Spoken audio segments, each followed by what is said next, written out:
Hello, everybody. Happy Tuesday. As this week crawls on. No, just kidding. Sorry.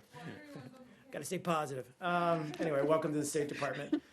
A couple of things at the top, and then I'll take your questions. First off, I wanted to just call everyone's attention to a new website called Medium.com. So ever since the Joint Comprehensive Plan of Action was finalized, you've seen and heard the administration undertake a concerted campaign to ensure the American people understand precisely how this agreement would work. And today we've posted an annotated version of the full text of the JCPOA deal on Medium.com. So in this version, the American people can read the deal for themselves, which we hope they will take the time to do. And they can also see what some of our lead negotiators have to say about precisely how various elements of the arrangement will work. Lawmakers, as well as the American people, should judge this deal on its merits, and we are pleased to introduce another tool that will allow them to do so. I also just want to briefly mention that we strongly condemn last night's terrorist firebomb attack on an Israeli vehicle in East Jerusalem, which resulted in a woman being badly burned.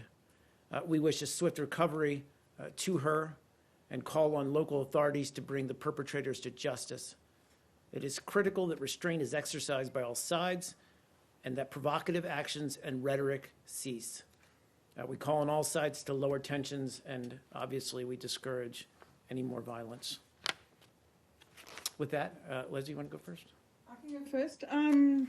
Mark, this is regarding the Reuters investigation into how the State Department handled its trafficking report this year.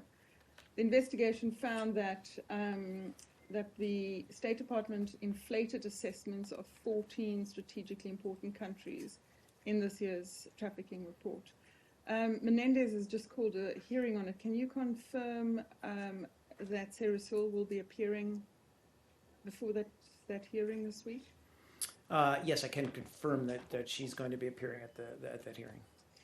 What does it say about the State Department, about this report, in which a lot of things are based? Aid, judgments of countries, naming and shaming of countries, when such assessments are actually politicized and it's not based really on what's going on in that country. Sure. Thanks for the question, Leslie. You won't be surprised if I disagree with some of the assumptions or allegations in your question.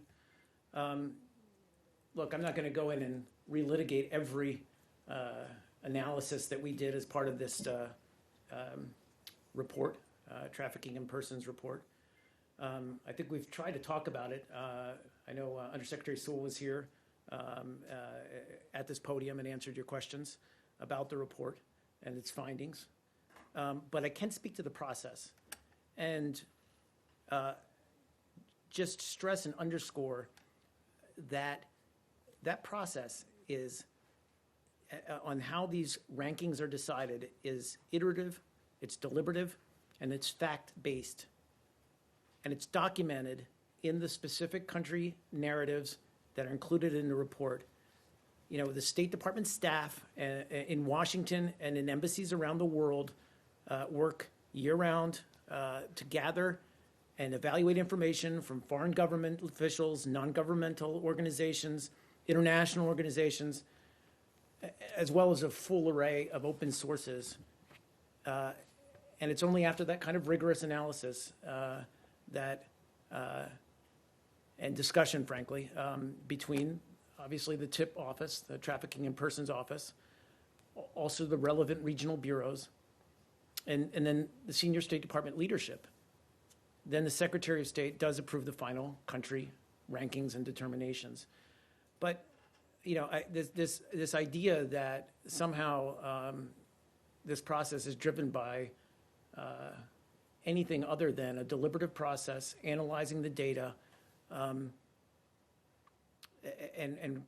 creating an objective report that is credible and stands alone. We stand by the process, frankly. You know, the goal here is to help nations improve their efforts to stop human trafficking and to fight modern slavery. And that's the goal, pure and simple. And we stand by the process by which we arrive at those conclusions. These are important rankings. We understand that, the world looks to them quite closely. And as such, we need to ensure that the process stands on its own merits. Yeah, please, sure thing. Would you, I mean, aside from being a tool to influence government policies, it's also a reference that is relied upon by many people around the world. Sure. Would you not say that the integrity of that, the quality of that reference has been compromised by the perception of these accusations that have been persistent for the last month or so? Well, again, and frankly, the TIP report is just one of the many reports that we do. The other one that frankly is the annual Human Rights Report, which is, as everyone here well knows, is looked upon by the NGO community, international agencies, other governments as, a truly credible analysis of the human rights situation around the world. We're fortunate in that we have almost universal representation in countries around the world. So we're able to do deep dives, drawing on our embassy staff overseas, and again, with our considerable connections with the non-governmental community, civil society, to really analyze and come up with credible information and then from that, draw judgments. You're absolutely right. The credibility of these reports hinges on the public perception that there's a process in place that is not influenced by political considerations or any of that. And all I can do is vouch for that. From here, I've spoken to it. John Kirby's spoken to it. Frankly, the Secretary's spoken to it. Undersecretary Sewell's spoken to it. But we get that, and we understand that. So you agree that that perception has taken a hit recently, and that I think, therefore the integrity. I acknowledge the fact that when you do have stories coming out that say that there's political considerations have biased the report or have influenced unduly the report's conclusions, sure. You got to accept the fact that people are going to read that and take it at face value.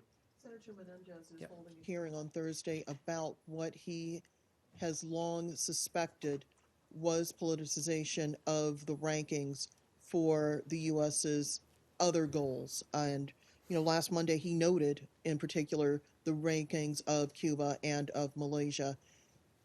How does the Undersecretary and others who will be working with her plan to persuade him that the change in these two countries' rankings, among others, was not the result of other foreign policy goals of this administration? Sure. Well, look, I'm not going to preview her testimony. All I can say is that, she's an expert in this field. She brings considerable experience and knowledge and understands how this process works probably better than anyone. So in that regard, it's simply another opportunity for us to engage with Congress, try to answer their questions as frankly, thank you, self-correcting, frankly and honestly as we possibly can, and attempt to address their concerns. But again, we stand by the process. But he does note, for example, in the case of Malaysia, and I'm quoting the senator, members of the parliament, the legal profession, and human rights activists have urged the United States to support their efforts and to maintain the Tier 3 ranking, which they tell us Malaysia deserves. Today, we have failed them, closed quote. In that case, is the administration willing to argue that there was enough proactive progress made on Malaysia's part, given that it had been moved down last year, really as a symbol of the fact that it wasn't doing enough to get out of the Tier 2 watch category? Well, look, I don't want to, as I say, go country by country, although Malaysia has obviously been one that's been targeted, if you will, by certain news organizations and others in Congress. But we stand behind the results or the findings and the judgment of the report. It's not to say, and I think Undersecretary Sewell spoke to this, it's not to say that everything is solved if you move up in a tier by any means. Even tier one countries have work to do. We all have work to do. I think it notes progress that has been made on the ground, and there's a very analytical process, and it's done individually. We stress that it's not done in relationship with how Malaysia works with other countries or how it fits into a broader. We look at these, it's very country specific and country focused, and it's a straightforward assessment of the situation. But it's not to say your work here is done. Everybody has areas of improvement. Well, how does the State Department then rebuild the credibility around the report? I mean, it's not just Senator Menendez, it is human rights organizations who are also very concerned that something that can be used to hold countries accountable essentially has been eroded. And again, I'm going to use the case of Malaysia because it was involved in these talks, which have stalled for the time being, on trade, something which is, of course, a very key interest of this administration. Look, I mean, you can use that argument with many countries around the world that, other factors weigh in. And certainly, as I said, I've used other examples, the Human Rights Report as well. It's why, frankly, when we make these kinds of assessments, we really have to firewall them and ensure that the process is deliberative and it's not influenced by other considerations, shall we say. All we can do, if your question is how do we restore the credibility of this, is frankly defend it in public or with Congress to continue our outreach to the NGO community and, continue to make the case that we believe the findings in this report are valid. Does the fact that there has been no permanent director of the office for the better part of the past year in any way make the office more vulnerable to political pressure within the government? Because let's be honest, people do have their own agendas and will try to put that agenda into something such as a report that does have this level of credibility. Well, look, I just say that, we believe, and clearly your interest endorses that the TIP office performs a critical function here at the State Department. We certainly welcome the White House announcement that Susan Amato has been named as the nominee for the director of the Office to Monitor and Combat Trafficking.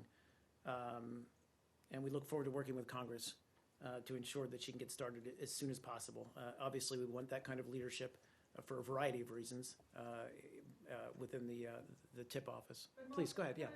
Yeah, sure. Who ultimately makes that?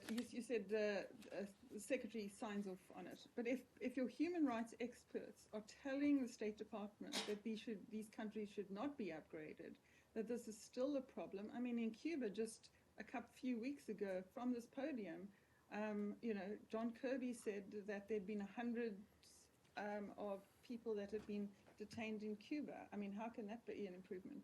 But most of all, if your experts in this department and in those countries are saying this hasn't improved and that differs from what John Kerry is saying or his deputy or other people, how, who ultimately should they not be listening to the people on the ground? Of course, that's one source, and obviously a critical source. I do want to note with Cuba, we were talking about human rights there, and obviously we spoke out against those detentions. I think those people were subsequently released. But returning to your overarching question, absolutely right that we look to non-governmental organizations. I just spoke to that, international organizations, frankly, foreign government officials, and as I said, a full array of open sources in making these determinations. But as I said, it's a process.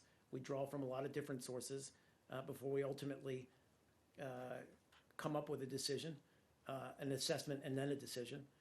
And ultimately, it's the TIP office that, with the input of the regional bureaus, but the TIP office that ultimately makes that designation. And as I said, the final decisions are the Secretary's approval, or subject to the Secretary's approval. Can we change topics? Sure. Change topics? Do you have another? No, I wanted to So, all right, let's go say and then you. Sorry. Sorry for being late. I don't know if No you worries. addressed this at We're the just top. talking On the Iran deal. As you briefed right now, the Israeli Prime Minister is addressing Jewish Americans and Americans at large basically to sort of mobilize against the deal and so on. I wonder if you have any reaction to that, or are you aware of it? You just missed me. Sorry. No, that's okay. There's a new website up called medium.com that talks about, actually has the JCPOA, the Joint Comprehensive Plan of Action, Right. up on the web, so any American, or frankly anyone, can read it for themselves. Yeah. I think we just need to be as transparent and open as possible. We understand there are critics out there of the deal. And we've been, as I said, we've certainly the Secretary, Undersecretary Sherman, Secretary Moniz, have been very, very forward-leaning in trying to convince the American people, and certainly Congress.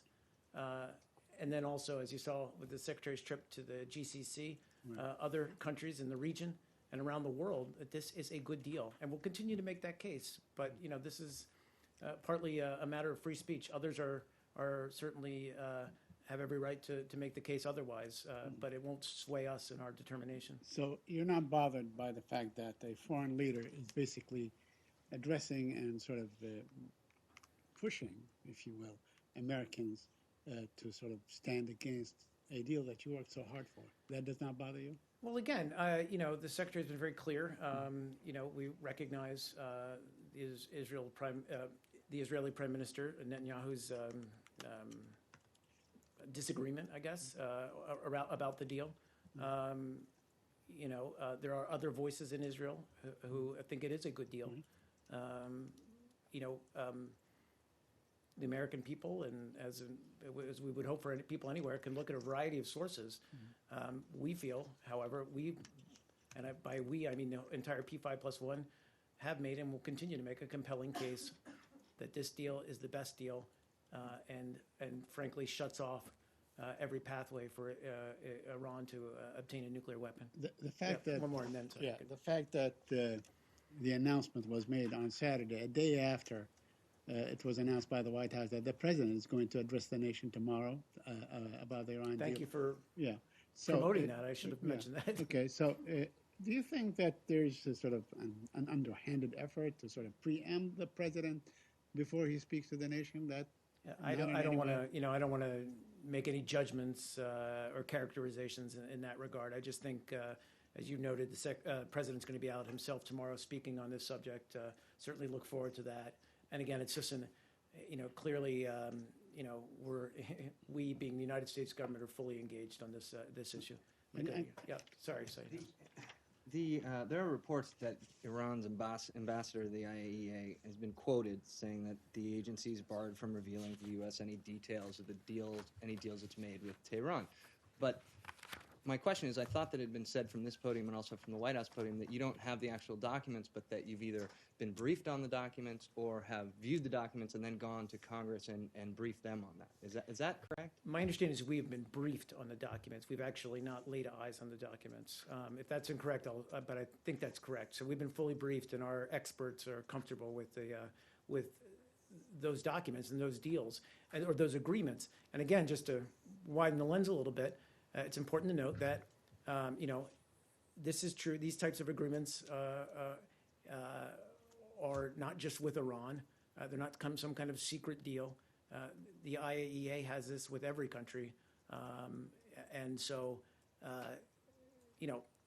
it's not the perception that there's somehow some kind of secret behind-the-scenes deal is incorrect. And like I said, we've been fully briefed on what's inside those agreements or what those agreements are about. But how do you kind of try to persuade the American people to be supportive of this deal if there is a portion of it that prohibits the U.S. from knowing some of the most crucial details? I mean, are you confident that you've been briefed on all the most crucial details, and that's what you're telling the American people, that you don't need to see the documents, you know everything that's in there? Yeah, I mean, basically, we are confident. Again, this is not unique to Iran. The IAEA has these types of deals with countries around the world. I don't know the exact number. They have the same kind with the U.S. But Iran would be a unique. What's that? But it would be unique in Iran, in the sense that their leaders have said certain things about other countries in the past. Well, again, it's very common. for these deals, these types of agreements to exist. There's not anything secretive about them. We've been briefed on them. We're confident that we understand that these are good. These agreements are fine. Congress has what we have, which is, basically all the materials required by the Iran Nuclear Agreement Review Act that we sent over to Congress on July 19th. Just so you understand, the IAEA and Iran agreed on a roadmap that contains steps to clarify past and present issues, including PMD, and under the JCPOA, Iran must complete the activities required of it in this roadmap by October 15th, well in advance of any sanctions relief, and that's where our focus is. But there are some Republicans who circulated a letter where they talk about the Nuclear Agreement Review Act, and they say basically members have a right to all annexes, appendices, codicils, side agreements, implementing materials, basically saying that they should have a right to this stuff too. To that you say? But that's not, sorry, the IAEA separate arrangements with Iran are not part of the agreement. So within the definition of the Iran Nuclear Agreement Thank you. Review Act. Sure, please. said that- Yeah, go ahead. Okay, Yeah. cool. Yeah, I'm just following up on No Jake's worries. question. Yep. When you said that we, meaning the U.S. government, have been briefed on what's in the IAEA Correct. agreement with Iran, are you able to confirm reports that Undersecretary Sherman was able to see that agreement but wasn't able to take notes, and then in turn she briefed other members of the administration? Are those reports correct? Raz, I think that was part of, frankly, testimony last week on the Hill, but I'd have to double check on that.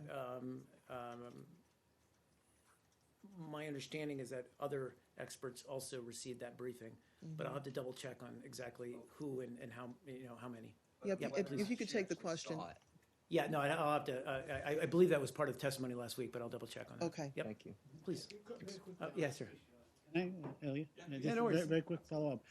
What is happening now as far as are there any kind of multilateral talks, or is everything on hold until after Congress votes on the deal? What is happening diplomatically? Is there anything going on?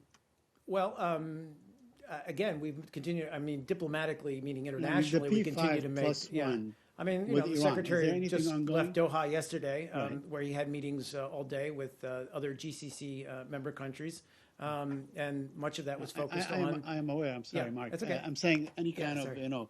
What P5+1.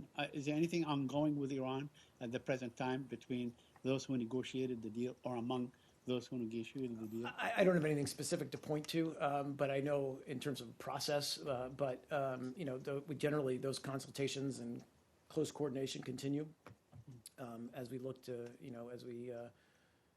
look to get this over the finish line and wait for Congress's decision. But I don't have anything specific to point to other than that we continue to engage both domestically but as well internationally. Thanks.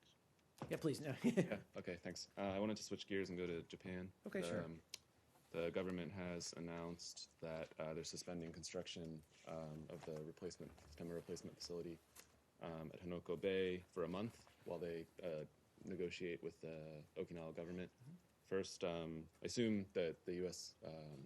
Was briefed on this issue. Can you tell us what kind of explanation was provided by the Japanese government and how you're taking this generally? Sure. Well, we're aware of the announcement, and we remain in close communication with with officials from the government of Japan, and we are confident that both sides remain committed to implementing the relocation of Marine Corps base, or air station rather, Futenma, to Camp Schwab at Hanoko Bay. As we've talked about for many times, or over many years rather, from this podium, we believe construction of the Futenma replacement facility at Camp Schwab is a result of many years of sustained work between the United States and Japan, and is a critical step towards realizing our shared vision for the realignment of U.S. forces in Okinawa. But for any information between the government of Japan And local authorities, I would just refer you to them. When you say you're confident that both sides remain committed, Sorry, by both sides, I mean obviously the U.S. and the Okay. government of Japan. Sorry. okay. Sorry, I So should so clarify. how are you taking this? Do you see this as like a momentary setback? Are you confident that they'll reach an agreement and that construction will go forward? From what you're saying, is that correct? Yeah, I mean, I think we want to, we obviously want, them to have whatever internal discussions they need to have, but we're confident that the commitment remains strong. Please, go ahead. Oh, yeah, sure. Sorry, let's finish with this topic and then I'll get to you. Please. How much in advance were you notified prior to the Japanese? I don't have, I'm sorry, I don't know. For that? Sure. Okay, and the Okinawa people is helped to the stop in the construction. They also give up the Henoko relocation plan. And they believe that the democracy and like United States government to the respect democracy. How do you think the United States and that give up the relocation plan this time? I mean, clearly, and if I didn't state that clearly enough, I apologize. But this is these are discussions that need to take place between local authorities and the government of Japan. We're confident that they'll do so, and we're also confident that certainly on our part, but also the government of Japan remains committed to the relocation of Air Station Futenma. So I'll just leave it there. What do you expect? Yeah, please. I'm sorry. Let's finish out the topic. I apologize. So if the government of Okinawa were to rescind its approval process, what would be the next step for? That's a hypothetical. Let's let them work it out, and we'll take it from there. Please. In your communications with Japanese officials, are you reiterating the view that the U.S. sees this as a very vital national security interest? Of course, and again, this is something we've discussed in depth with the Japanese government over many, many years, so they are well aware of our position. Please now. Yeah. Thank you. What is the legal basis for the authority that the Obama administration gave itself to attack anyone who's attacking Syrian opposition forces that the U.S. trains? The legal authority. Yes, legal basis. You're talking about in Syria and in protection of the Correct, yes. anti-ISIL coalition fighters that have in part been trained by the U.S. Yes. I frankly don't know what the legal authority is. What we're very clear about is that they're fighting in, frankly, a lawless area of Syria. In terms of they're US under attack. law, Let me finish. is it the they're under AUMF? attack.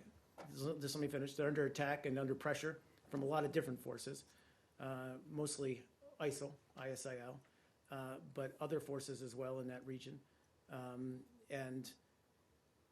think what we were trying to convey, and we talked about this yesterday, is the fact that we're bringing airstrikes to bear on ISIL in that area as they advance on ISIL-held territory or ISIL-held territory, and supporting them in that way, and that's actually been effective in fighting ISIL.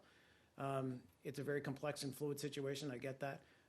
What we were trying to convey is that we'll also do defensive efforts in case or in the hypothetical that they would come under fire from Syrian forces. So the only thing that changed since the announcement is the authority to go after Assad government forces, basically, because the U.S. had been bombing ISIS targets It's not the before, authority to go in Syria after, before just that. let me clarify, I said defensive measures. Yes, but I'm sorry, but what would be the legal basis for attacking Syrian government forces? Is that the AUMF? Do you have congressional authorization for that? Well, again, we have, as part of the coalition, and obviously, but we've been carrying out airstrikes in that region for many months now, almost a year. And the same in defense of these groups, but also to help them gain territory back from ISIL. These are any type of effort to protect them from Syrian forces would be defensive in nature, but I'm not going to talk about the legal framework. But I'm sorry, but this is a major shift in policy. It's one thing to go after ISIS. It's something else to attack forces that threaten the forces that go after ISIS. Do you have congressional approval for that? Are you going to seek congressional approval for that? Under what authorization are you doing that? At whatever steps we took would be in close consultation with Congress. Oh, I'm sorry, but why do you think you don't need a UN Security Council decision on this? What's that? Why don't we think we need one? You don't need We're one. obviously in close Because obviously consultations the with US the UN thinks that Security Council. Syria is a very complex situation. I've said this multiple times. We want to see ultimately a political solution to the situation in Syria. We've been very clear about that. In fact, the Secretary just met with both the Saudi Foreign Minister as well as the Russian Foreign Minister in Doha yesterday. And they talked about Syria.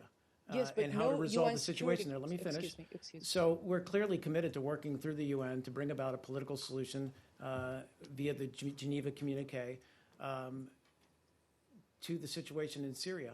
All we're talking about right here is the fact that we would take defensive actions as needed to protect these forces that are fighting ISIL on the ground in northern Syria. But you don't have a UN Security Council approval. You don't have congressional approval for that. Under what basis is the administration acting in this case?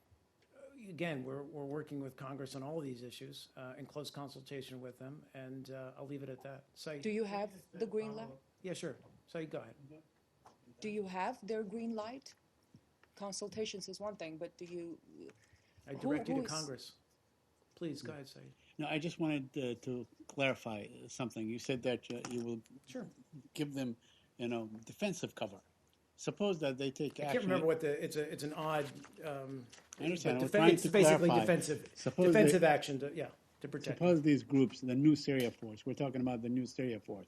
Suppose they take the initiative and attack Syrian forces, regime forces. Would you still give them air cover in that event? Is that included under the? This is they're and we've said this many times about, as I said, the very dynamic situation. These forces that we're working with are fighting ISIL Right. on the ground in northern Syria. That's their focus. That's the focus of the forces that we've trained, and that's where we want the focus to remain. Okay, and just to understand, yesterday, and still in fact confusing, because we don't know what kind of force the United States used. Is it drones or is it fighter attacks and Sure. so on? They all came out of Incirlik, apparently, in Turkey and so on. So could you clarify that, because we're a bit confused on that. No, I'd actually refer you to the Department of Defense. They can speak much more. But the I don't want to Department get into of Defense- operational details from here. But the Department of Defense gave two conflicting statements. One said drones, and the other one said, I'm aware of some of the suggesting that- reports, but they're in a much better position to speak to it than we are. Is it possible that both are used, both fixed wing as well as maybe drones used in the attacks? Is Again, it possible? I'd leave it to them to speak to the operational details. Go ahead. Today there were further reports that 2 or several more U.S.-trained Syrian new forces have been taken hostage by the same group. Would you be able to confirm that? Is that? Again, I can't confirm anything from here. Do you have any figure on the number trained? I mean, this new Syria force. I don't have what an is the update. size No, I of don't have this an update. new- And frankly, it was. We talked about this at length. Yeah. I mean, we were in terms of. To the train and equip program, Right. these forces had to be obviously extensively vetted and trained up. Frankly, the numbers were low to begin with, moving through the system. I don't have a current figure on that. I don't know how many of How moved do through you the system. take the reaction of the Russian reaction? Because apparently the Russians are warning not to attack Syrian forces. Are you aware of that? Again, let's clarify what I said, which is I defensive understand. measures. I know exactly what you said, but are you aware of the Russian warning not to attack I'm Syrian aware forces? I'm aware of Russian comments about what they're talking about, which are attacks on Syrian forces, but that's not what we're talking about. Do you communicate to the Syrians? Yeah, sure. Yeah, Leslie's yeah. been. Sorry. Do you communicate to the Syrians Yes. when you are doing this? When we're doing what? When you're We're about not to attack? doing anything. We're talking You're not about. communicating. Yeah, but So we there- have. I think what I said yesterday, and I stand by that. We have conveyed our intent would be to protect these forces. Please. Can you give us some more in-depth readout, excuse me, from yesterday's meeting between Kerry and Lavrov on the political process going forward. There's been interesting developments over today about the foreign ministers going off to speak to Tehran regarding the Syrians. There's been further You're talking about developments. Lavrov going to Tehran. I'm Lavrov, sorry. that's right. Okay. Lavrov meeting the Saudis specifically on this. Do you have any kind of insights into where this is headed? Well, I don't have a lot more detail to read out from yesterday's meeting other than what we talked about. I think without spinning it necessarily too positively, we're at a point where we can possibly see a way forward. We need to see a political process take hold. We've been very adamant about the fact that can include Assad. He's lost all legitimacy. But we need to see a political resolution to the situation there. We've had, I think, positive discussions with, among others, the Russians, but also other members of the GCC. And we're looking to hopefully move this forward. As you all know, last week, Special Representative de Mistura spoke to the UN Security Council, trying to reinvigorate the peace process in Syria. We certainly support those efforts and are working, through all the various players, if you will, in this regard, to try to jumpstart those efforts. Do you see this issue coming up at the UN meetings next month? Without forecasting too far in advance, yes, I can very much imagine they will be a topic of discussion. The substance of the discussions that the U.S. has had with Russia and the GCC that gives the administration a bit of optimism? Is it developments within the greater Syrian opposition itself that gives you a sense of optimism? Sure. What specifically is it? I don't even necessarily know that I'd say optimism, but look, we're trying to move this forward. I think we're hopeful that all sides are coming to agreement about a way to move this forward. But there's a lot of work to be done yet. Please. Is there any new information regarding usage of Incirlik base, whether any new U.S. Air Force have arrived? Well, no, and I don't really, want to speak to, as I said, operational details. We continue to have ongoing discussions. We spoke last week about working through some of the operational arrangements for using Incirlik, but I don't have anything necessarily new to report. Yesterday, from here, you called on PKK to return to the peace talks and stop violence. Have you conveyed this message to PKK in other way? Have you been communicating with the PKK leadership on this? Fair question. I don't know that we have a direct line of communications to the PKK, but we've been very clear publicly in our statements. We want to see really the PKK to cease its attacks on Turkish military and Turkish police, and then through that we hope to see a de-escalation of the violence. One more question on northern Please. Iraq. According to officials, the KRG recently, I believe since June, they started to sell their oil once again to the international markets. I don't know if have you ever been answered this question. Do you have any reaction to this resuming selling of oil without the knowledge or acceptance of the Baghdad government?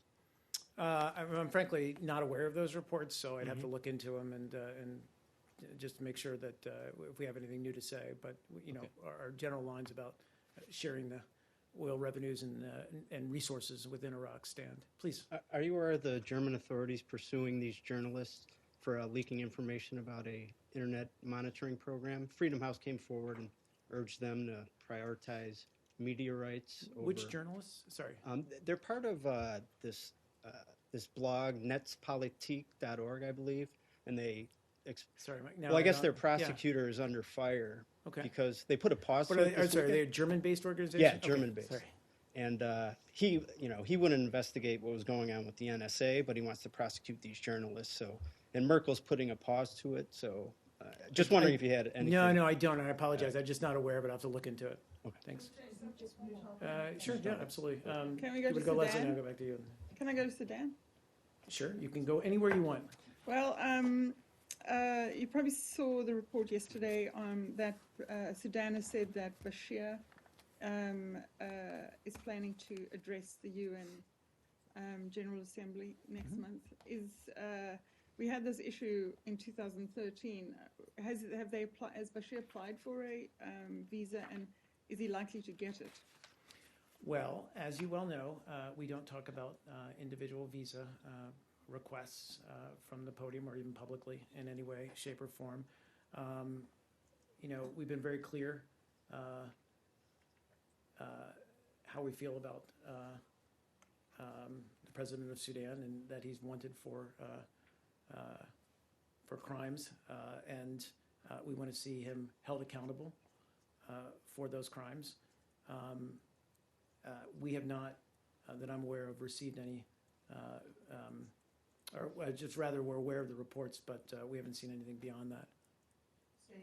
Please.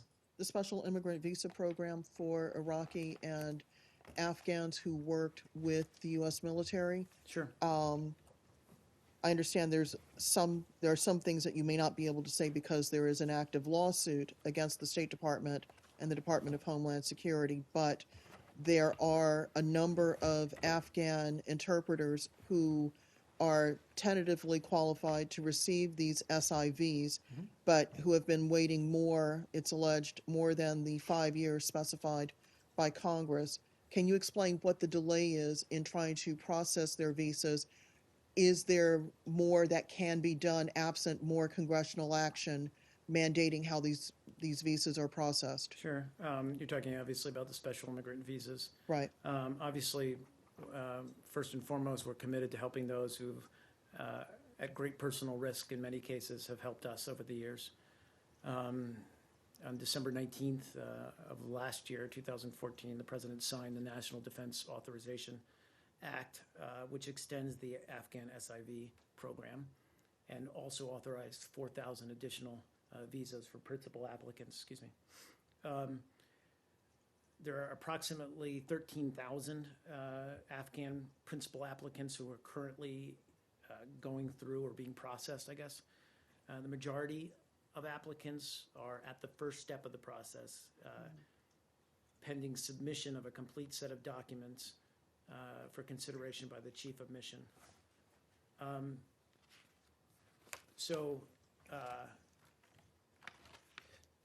The National Defense Authorization Act expands, as I said, the SIV program to include certain Afghans who are employed by the International Security Assistance Force, ISAF.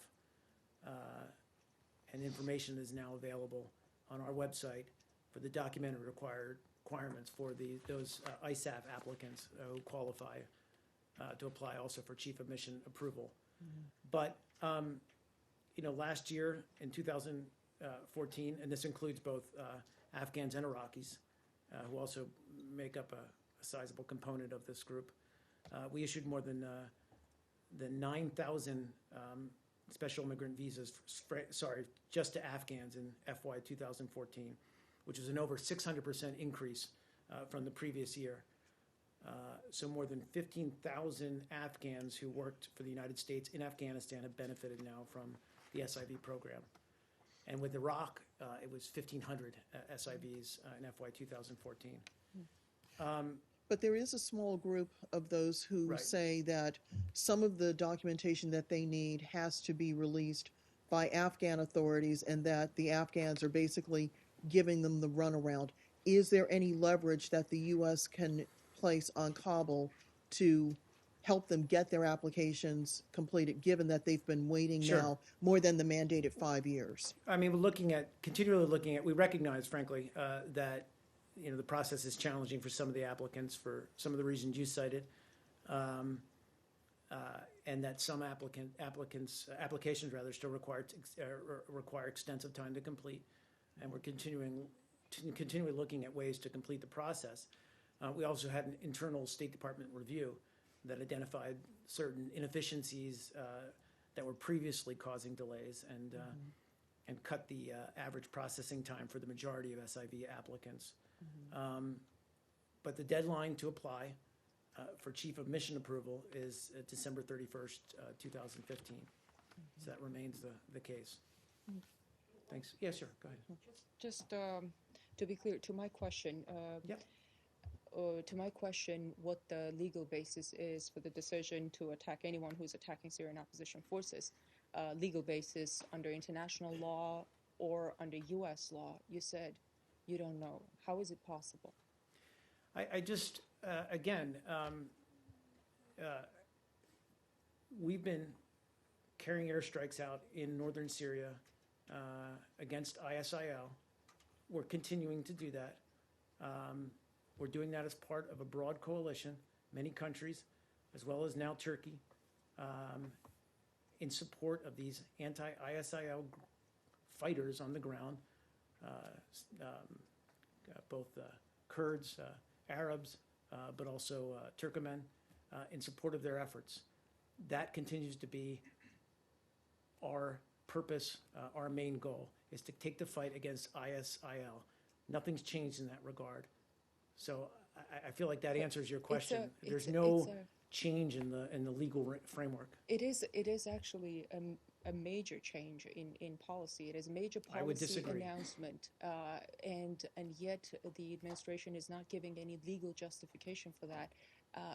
Respectfully, I possible? disagree, and I'm going to move on because I'm under a time limitation. Please go ahead. Sorry, back on Japan, but a different topic. Yeah, sure. You had announced yesterday that Undersecretary Gottmuller will be traveling to Japan and attending the ceremonies at Hiroshima and Nagasaki. Other than the ambassador, I believe that this is the first time that someone from the state will be attending. Is there any special message that she intends to convey or that the administration intends to convey about the bombings of Hiroshima and Nagasaki? Well, sure. As you mentioned, Ambassador Caroline Kennedy, obviously, but also Undersecretary for Arms Control and International Security Affairs Rose Gottmuller will attend the Hiroshima Peace Memorial Ceremony, as you said, on August 6, 2015, as well as the Nagasaki Peace Memorial Service, which is on August 9th. We obviously look forward to continued work with Japan and advance President Obama's goal of realizing a world without nuclear weapons. And as we commemorate the 70th anniversary of the end of World War II, and frankly, the enduring bilateral relationship and partnership that we've built with Japan, August 6th and 9th will remain days for somber reflection and a renewed commitment to building a more peaceful world. So I think that would be our fundamental message. Guys, I really have to, I apologize. I'm under a tight deadline. I apologize. One more question. Saeed, I've answered a lot. I'm not trying to, just one more question, please. Secretary's trip to Kuala Lumpur, can you give a little bit of idea of what his schedule will be looking like? Will he be having any bilateral meetings on the side? He'll be having many bilateral meetings. Obviously, he left Singapore earlier today. He's now in Kuala Lumpur. I don't, and frankly, have a schedule of his meetings. I'll have more tomorrow to outline for you. Do clarify, will he be meeting with any of the Chinese counterparts? We talked about this a little bit yesterday. I don't have anything to confirm, but I can imagine he'll be trying to meet it with as many of his counterparts as he possibly can over the next 48 hours. One quick. Okay, I apologize, guys. I just have a appointment I need to make. Yeah. Secretary Kerry will be holding many bilateral meetings, as you said, in KL. I'm wondering if there's any possibility of him meeting with his counterpart from North Korea, because this ASEAN conference is one of rare meetings attended regularly by North Korea. I don't believe so, no. Please, very quickly. Very quick. Just I wanted to get your reaction to the decision by the UAE to commit ground troops to the conflict there. I'm aware of the reports. I don't really have any. The troops have arrived. What's that? Yeah, no, I'm aware of the reports that they've arrived and all of that, but I just don't have any comment. No. Okay. Thanks, guys.